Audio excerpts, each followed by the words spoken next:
వారం రోజుల్లో కొత్త సంవత్సరం 2025లో అడుగు పెట్టబోతున్నాం. ఈ ఏడాది అంటే 2024లో ప్రపంచంలోని పలు దేశాలకు చెందిన సెంట్రల్ బ్యాంక్ గవర్నర్లు వడ్డీ రేట్లను తగ్గించడం మొదలెట్టారు. దీనికి ప్రధాన కారణం ద్రవ్యోల్బణం అదుపులోకొచ్చినట్టే భావించాల్సి ఉంటుంది. ఇక ప్రపంచంలోని పలు దేశాలకు చెందిన స్టాక్ మార్కెట్ల విషయానికొస్తే సరికొత్త శిఖరాలకు చేరాయి. అమెరికాతో పాటు యూరోప్లో కూడా రికార్డు స్థాయికి చేరాయి అక్కడి మార్కెట్లు. కాగా ఫోర్బ్స్ కూడా banner year for the mega wealth అని ప్రకటించింది. అంటే ఈ ఏడాది బిలినియర్ క్లబ్ లో కొత్తగా 141 మంది వచ్చి చేరారు. అదే సమయంలో ఈ ఏడాది జరిగినన్ని ఎన్నికలు గతంలో ఎన్నడూ జరిగిన దాఖలాలు లేవు. ప్రపంచంలోని పలు దేశాల్లో పెద్ద ఎత్తున ఎన్నికలు జరిగాయి. ఈ ఏడాది ఇండియాలో కూడా లోక్సభ ఎన్నికలు జరిగిన విషయం తెలిసిందే. అలాగే అమెరికాతో సహా పలు దేశాల్లో ఎన్నికలు జరిగిన విషయం తెలిసిందే.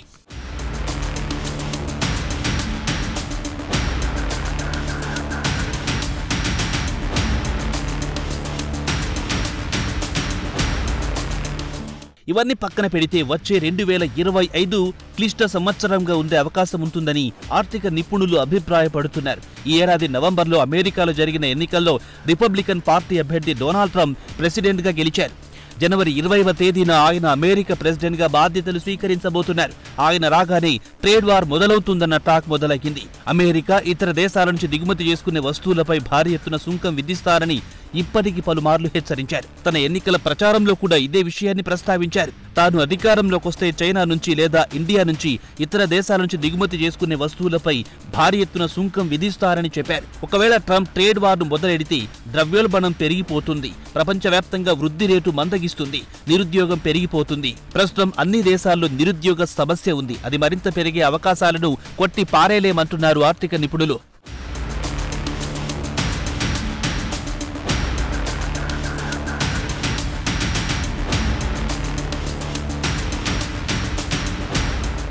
ఇవన్నీ పక్కన పెడితే యుక్రెయిన్ రష్యా యుద్ధం ఒకవైపు, మరోవైపు మధ్యప్రాచ్యంలో ఉద్రిక్తత అలాగే ఉంది. జర్మనీ, ఫ్రాన్స్లో రాజకీయ సంక్షోభాలు కొనసాగుతున్నాయి. ఇవన్నీ ఒకెత్తైతే చైనా ఆర్థిక వ్యవస్థ ప్రభావం కూడా గ్లోబల్ ఆర్థిక వ్యవస్థపై ఉంటుంది. ఇవన్నీ ఒకెత్తైతే పలు దేశాలు వాతావరణ సమతుల్యం దెబ్బతినడంతో ఆర్థికంగా ఇబ్బందులు పడాల్సి వస్తుంది. ఇదిలా ఉండగా ప్రపంచ బ్యాంక్ అంచనా ప్రకారం గత 2 దశాబ్దాల కాలంగా చూస్తే పేద దేశాలు ఆర్థికంగా చితికిపోతున్నాయి. కరోనా తర్వాత కూడా ఈ దేశాలు ఇంకా కోలుకోలేకపోతున్నాయి. దానికి వ్యతిరేకంగా సంపన్న దేశాల విషయానికొస్తే ఆ దేశాలకు చెందిన ఓటర్ల కొనుగోలు శక్తిని మెరుగుపరచాల్సి ఉంది. అలాగే సంపన్న దేశాల జీవన ప్రమాణాలు క్రమంగా తగ్గిపోతున్నాయని చెబుతున్నారు. ప్రజల అవసరాలను అధికారంలో ఉన్న ప్రభుత్వాలు తీర్చలేకపోతే భవిష్యత్తులో హంగ్ పార్లమెంట్ ఏర్పడే అవకాశాలను కొట్టి పారేలేమని చెబుతున్నారు ఆర్థికవేత్తలు.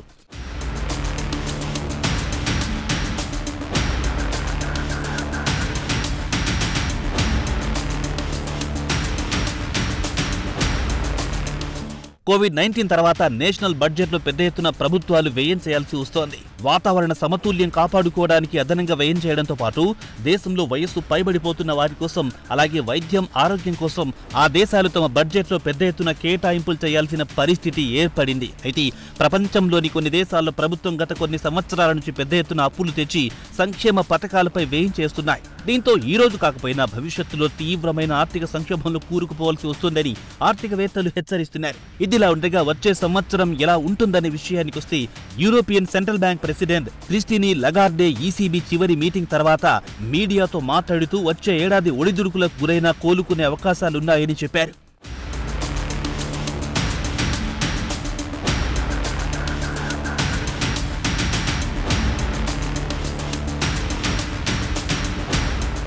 ఇక ట్రంప్ అధికారంలోకి వచ్చిన వెంటనే టారిఫ్ వార్ను మొదలెడతారు. అమెరికా దిగుమతి చేసుకునే వస్తువులపై టారిఫ్ను 10 నుంచి 20% పెంచే అవకాశాలున్నాయి. అలాగే చైనా నుంచి దిగుమతి చేసుకునే వస్తువులపై 60% వరకు పెంచే ఆలోచనలో ఉన్నారు ట్రంప్.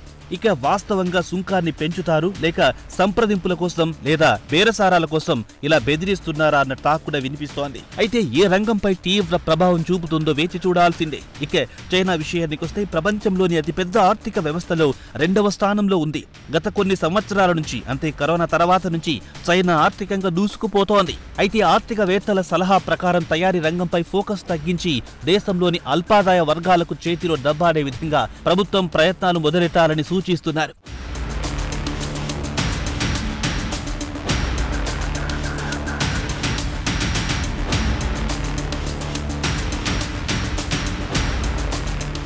ఇక యూరోపియన్ విషయానికొస్తే కరోనా తర్వాత నుంచి చూస్తే అమెరికా కంటే కూడా బాగా వెనుకబడిపోయింది. ఏ సమస్యను పరిష్కరించలేకపోయింది. పెట్టుబడులను ఆకర్షించడంలో విఫలమైంది. అలాగే నిపుణుల కొరత వేధిస్తోంది. యూరో జోన్లో అతిపెద్ద ఆర్థిక వ్యవస్థలు జర్మనీ, ఫ్రాన్స్లు ముందుగా రాజకీయ సంక్షోభాలను బయటపడాలని సూచిస్తున్నారు ఆర్థికవేత్తలు.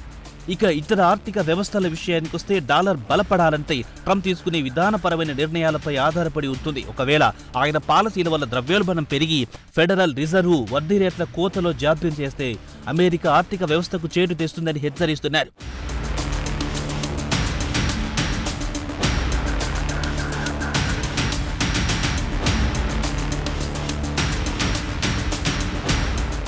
ఇక చివరిగా యుక్రెయిన్ రష్యా యుద్ధంలో మధ్యప్రాచ్యంలో కొనసాగుతున్న ఉద్రిక్తతల వల్ల ఎనర్జీ వ్యయం పెరిగిపోతుంది. దాని ప్రభావం గ్లోబల్ ఆర్థిక వ్యవస్థపై పడుతుంది. ఇవన్నీ పక్కన పెడితే ప్రపంచవ్యాప్తంగా ఉన్న సెంట్రల్ బ్యాంక్ గవర్నర్లు కీలక వడ్డీ రేట్లను తిరిగి సాధారణ స్థితికి తెస్తే పరిస్థితులు దారికొచ్చే అవకాశాలున్నాయి. అయితే అంతర్జాతీయ ద్రవ్య నిధి లేదా IMF తాజా వరల్డ్ ఎకనామిక్ అవుట్లుక్ గురించి ప్రస్తావిస్తూ అనిశ్చిత పరిస్థితులను ఎదుర్కోవడానికి సిద్ధంగా ఉండాలని పేర్కొంది. మరి వచ్చే ఏడాది పరిస్థితులు అంత దారుణంగా ఉంటాయా ఏమో వేచి చూడాల్సిందే.